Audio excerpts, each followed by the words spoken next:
Imagina que despiertas un día cualquiera y descubres que todo tu inventario se ha derretido. No una caja, no un estante. Todo. Semanas de trabajo, toneladas de producto, cuidadosamente preparado, empacado, listo para vender, reducido a una masa blanda, pegajosa, imposible de colocar en el mercado. Para la mayoría, eso sería una pesadilla. El fin de una idea. Para Ferrero, fue el comienzo de algo que cambiaría la historia del sabor en el mundo. Pero antes de contarte cómo un error, una ola de calor y una mente obstinada dieron origen a uno de los productos más icónicos del planeta, te invito a que te suscribas a Sabor IA. Este canal no solo cuenta historias, las saborea. Cada semana traemos relatos sobre marcas, recetas y personajes que transformaron la cultura gastronómica envuelta en visuales asombrosos de tus productos favoritos. Si alguna vez te preguntaste de dónde salió el sabor de tu infancia, esta es tu mesa, y ya está servida. Ahora sí, viajemos en el tiempo. La historia de Nutella no empieza en Nueva York ni en París. No hay rascacielos, ni salas de juntas, ni campañas millonarias. Empieza en un pequeño pueblo del norte de Italia, Alba. Un rincón de colinas suaves, aire limpio y panaderías familiares. Un lugar donde las ideas no se escribían en pizarras, se amasaban. Allí vivía Pietro Ferrero. No era un empresario, no aún. Era un pastelero, un artesano del dulce, conocido por dos cosas: su creatividad y su disciplina casi militar. La clase de persona que llega antes que el sol y se va después del último cliente. Corría el año 1946. Italia, como toda Europa, intentaba levantarse de las ruinas de la Segunda Guerra Mundial. La gente no tenía casi nada. Y el cacao, ese polvo marrón que convertía todo en un placer, era un lujo, escaso, carísimo, inalcanzable para la mayoría. Para un pastelero, eso era como intentar pintar un mural sin colores, pero Pietro no se detuvo a lamentarse. No dijo, esto no se puede. Dijo, ¿qué tengo a mi alcance?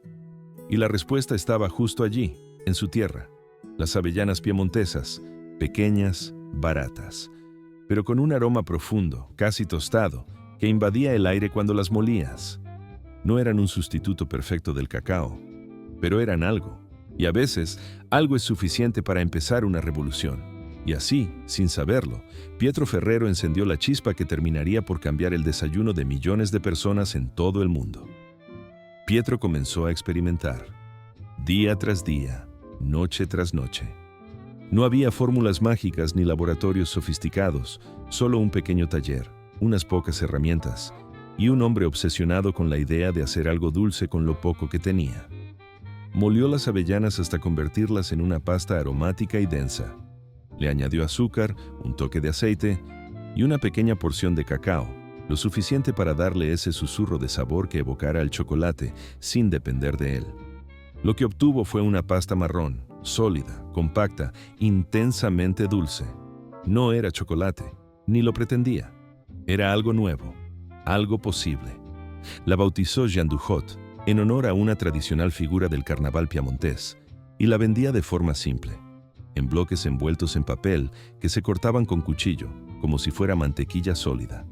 No era refinado, no era lujoso, pero tenía algo más importante. Era alcanzable.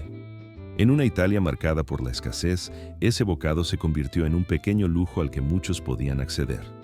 En 1946, sin campañas, sin marketing, vendió su primer lote, 300 kilos, agotados, y con ello nació una nueva categoría de producto. Durante un tiempo, las cosas parecían ir bien. Jean Duhot crecía. Los pedidos aumentaban, la familia trabajaba unida y por primera vez la idea de un futuro próspero comenzaba a tomar forma. Pero entonces, la vida golpeó sin previo aviso. El 2 de marzo de 1949, Pietro Ferrero murió de un infarto fulminante. Tenía apenas 51 años. Se fue el corazón de la idea, el artesano incansable, el soñador que había transformado una limitación en una receta. La noticia sacudió a la familia, a los empleados y a la comunidad de Alba, que ya veía en Pietro algo más que un pastelero. La empresa, todavía joven y frágil, quedó en manos de su viuda, Piera, su hermano Giovanni y su hijo Michele, un muchacho reservado, casi invisible entre los adultos, que apenas empezaba a entender el oficio de su padre. Y fue precisamente en ese momento de fragilidad, cuando todo parecía tambalearse, que llegó el episodio más extraño y más decisivo de todos. Poco después de la muerte de Pietro, mientras la familia Ferrero intentaba mantener viva su visión, ocurrió lo impensable. Un verano brutalmente caluroso azotó el norte de Italia. Semanas de temperaturas anómalas, de sol aplastante, de talleres sin refrigeración. Y los bloques de Chandujot, tan cuidadosamente elaborados, empezaron a derretirse. Lo que debía ser sólido, compacto, fácil de cortar y vender, se transformó en una masa blanda, pegajosa, incontrolable. Las tiendas llamaban, los clientes se quejaban, todo el inventario se estaba arruinando. Para la mayoría de las empresas habría sido el final. Una pérdida total, una razón para cerrar, pero no para la familia Ferrero. En lugar de lamentarse, hicieron una pregunta que cambiaría el rumbo de su historia y del desayuno de millones, para siempre. ¿Y si esto es mejor así? ¿Y si, en vez de luchar contra la textura, la abrazamos? ¿Y si no lo vendemos como un bloque, sino como una crema? ¿Una que no se corta, sino que se unta? Nació así Supercrema, una pasta dulce, de consistencia suave y untuosa, que se extendía sobre el pan como si siempre hubiera estado destinada a eso. No era solo un producto, era una idea nueva, el dulce accesible, diario, familiar. Y los italianos lo entendieron de inmediato. En poco tiempo, Supercrema no era solo una opción, era parte del desayuno, un hábito, un ritual, un error transformado en costumbre. Una pérdida convertida en oportunidad. Supercrema funcionaba, vendía bien, era querida, reconocida y ya se había ganado un lugar en las mesas italianas. Pero para Michele Ferrero no era suficiente, porque Michele no buscaba solo un producto que gustara, buscaba algo que perdurara. No quería estar en la alacena, quería estar en la memoria.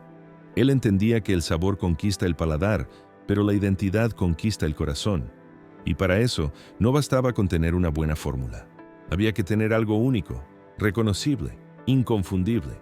Así que, mientras otros fabricantes se conformaban con copiar o ajustar, Michele se encerró a estudiar. Texturas, grasas vegetales, lecitinas como emulsionantes, todo aquello que pudiera hacer la crema más suave, más untuosa, más estable en climas cálidos. Buscaba una mezcla que resistiera, que no se separara, que no se pusiera rancia y sobre todo, que abrieras un frasco y supieras al instante que eso no era cualquier cosa, era esa crema. En pleno proceso de perfeccionamiento, cuando todo parecía alinearse, llegó un golpe inesperado. Una ley, simple pero contundente, fue aprobada en Italia en 1962. Quedaban prohibidos los superlativos en los nombres comerciales. Nada de super, mega, ultra. Y con eso Supercrema tenía que desaparecer, borrarse, rebautizarse.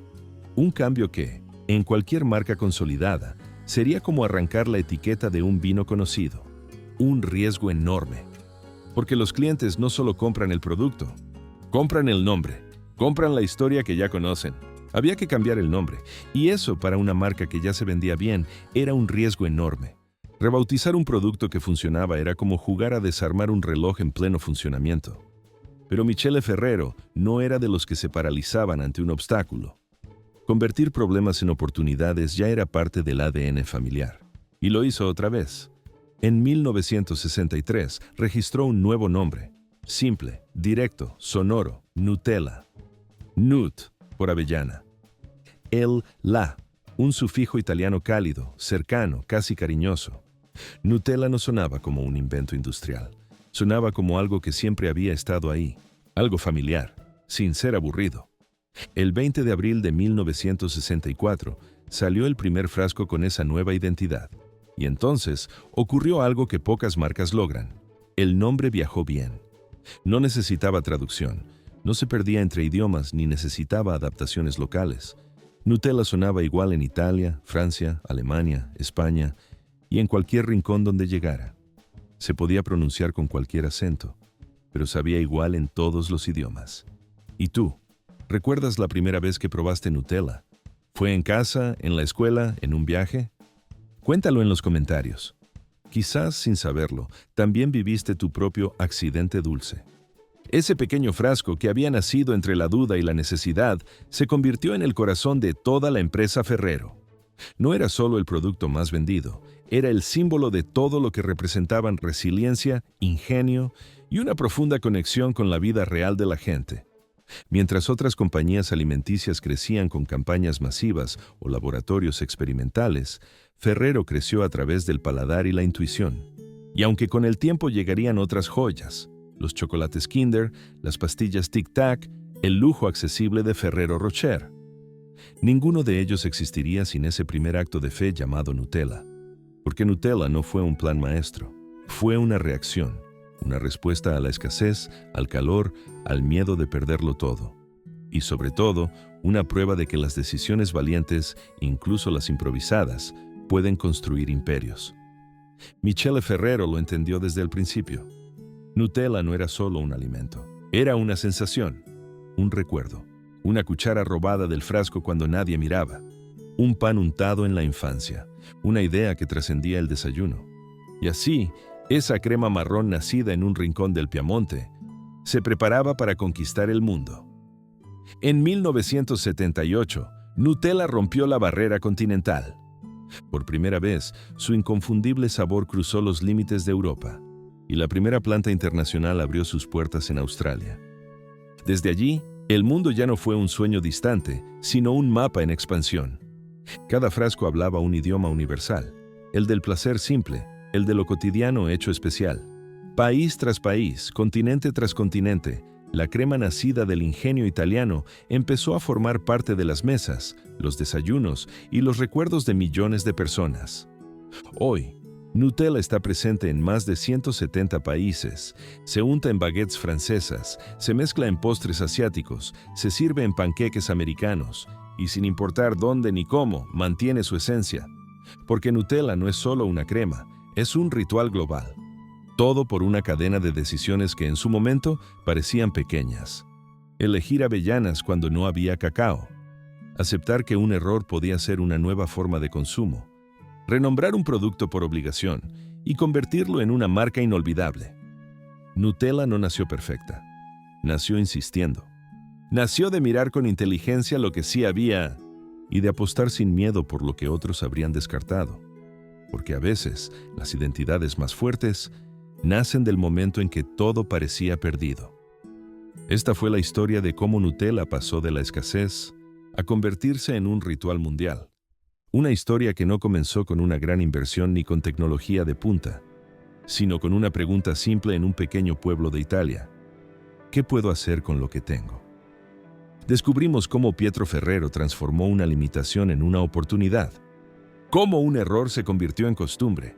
Cómo su hijo Michele no se conformó con lo que funcionaba y buscó crear algo inolvidable. Y cómo, con una mezcla de creatividad, intuición y coraje, una receta nacida del calor y la escasez se convirtió en un símbolo de sabor y cariño alrededor del mundo. Y eso es lo que hacemos aquí, en Sabor IA. No solo contamos historias, las mostramos, las convertimos en una experiencia visual, sensorial y emocional. Con cada detalle, cada imagen, cada dato, buscamos que saborees el pasado, como si lo estuvieras viviendo por primera vez. Así que si esta historia te sorprendió, te inspiró o te dio hambre de curiosidad, suscríbete ahora a Sabor IA y únete a una comunidad que disfruta las marcas y sabores no solo por lo que son, sino por lo que significan. Y ahora te toca a ti. ¿Quieres que la próxima historia sea la de Ferrero Rocher, con su envoltorio dorado y su aire de lujo accesible? ¿O prefieres descubrir cómo nació Kinder, la línea que reinventó el chocolate para los niños? Escríbelo en los comentarios. Queremos saber qué historia quieres saborear.